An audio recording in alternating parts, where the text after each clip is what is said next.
the Galactic Council's most prestigious research facility hummed with nervous energy as representatives from 47 species gathered around the massive observation deck. Dr. HFY, the facility's lead xenobiologist, adjusted her crystalline appendages as she reviewed the data one final time. The test of ultimate survival had broken every previous record, and not in a good way. The results are unprecedented, she announced, her voice carrying across the chamber through universal translators. In the 3,000 years since, we established the standardized survival protocols. No species has ever achieved less than a 12% survival rate in the Omega-class scenario. Ambassador Krell of the Vortanian Empire leaned forward, his 6 eyes blinking in sequence. And the current results? 0% survival across all 46 tested species, HFY replied, her tone hollow. Complete extinction simulation, achieved within the first 72 hours for even our most resilient civilizations. The chamber erupted in concerned chittering, harmonized growls, and electromagnetic pulses of distress. The test of ultimate survival had been designed to push evolved species to their absolute limits, a combination of environmental disasters, resource scarcity, predatory threats, and psychological pressure that would challenge any civilization's will to survive. Perhaps, suggested Ambassador Trill, her gossamer wings flickering with bioluminescent patterns, we should reconsider the parameters. The test may be fundamentally flawed. Impossible, rumbled General Vask, his rocky carapace, scraping against his seat. The hegemony's finest warriors couldn't last beyond the second day. If we failed, the test is simply beyond the capabilities of civilized life. Dr. HFY was about to respond when her assistant burst into the chamber, his breathing apparatus working overtime in his excitement.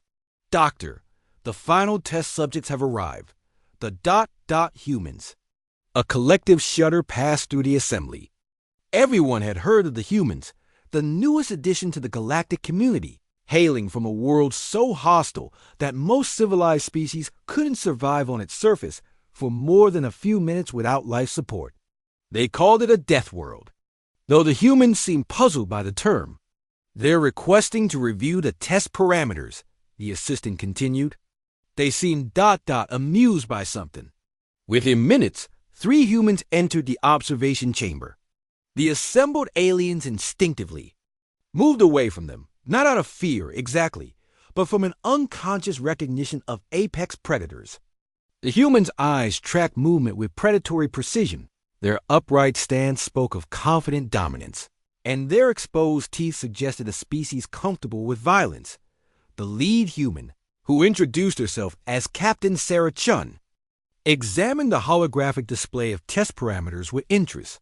Her companions, Dr. James Miller and Sergeant Maria Santos, pointed at various elements and exchanged what could only be described as excited whispers. So, Captain Chun addressed the assembly, let me make sure I understand. You dropped test subjects into an environment with limited resources, hostile wildlife, extreme weather fluctuations, toxic atmospheric conditions, and psychological stressors. Then see how long they survive. Correct, Dr. HFY confirmed. The current record survival time is 14 days, achieved by the Krellian mountain dwellers before their civilization's collapse. Dr. Miller stepped forward, adjusting what appeared to be primitive optical enhancement devices over his eyes. And every species has failed within 72 hours on your hardest setting. The Omega-class scenario, yes. It represents the ultimate test of survival capability. The 3 humans exchanged glances, and then something extraordinary happened. They began making rhythmic vocalizations that the translators identified as laughter. I'm sorry, Captain Chun said, wiping moisture from her eyes. But did you base these scenarios on actual planetary conditions? Or did someone just imagine the worst possible circumstances? These are scientifically calculated extreme scenarios, designed to... Because, Sergeant Santos interrupted, this looks like a pretty typical Tuesday on Earth. The chamber fell silent. Ambassador Krell's primary eyes focused on the human while his secondary eyes scanned for threats. Impossible. No world could naturally sustain such conditions.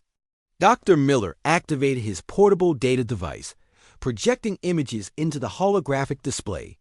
Australia, Africa, the Amazon rainforest, Siberia, the Sahara Desert, hurricane zones, tornado alley, earthquake regions, volcanic areas. Each image showed landscapes that made the test environment look hospitable by comparison. We call these vacation destinations.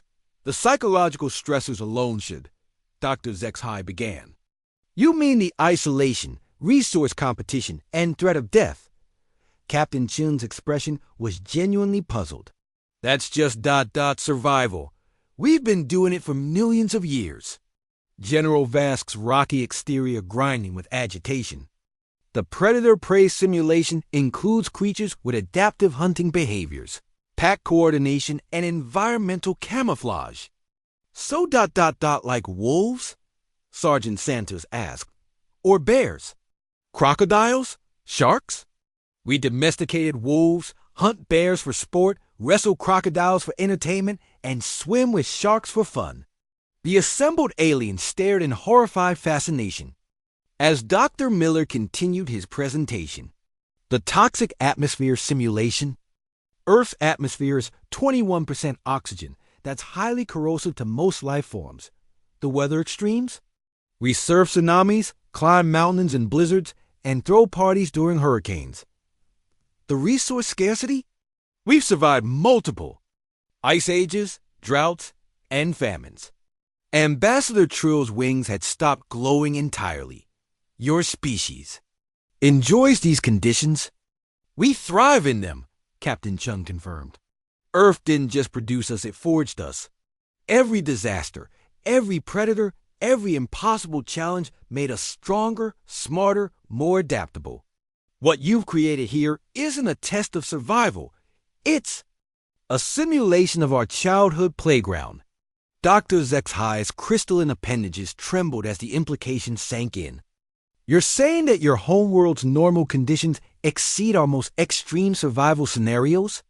By a significant margin, Dr. Miller nodded. And we're not even the most hardcore species on Earth.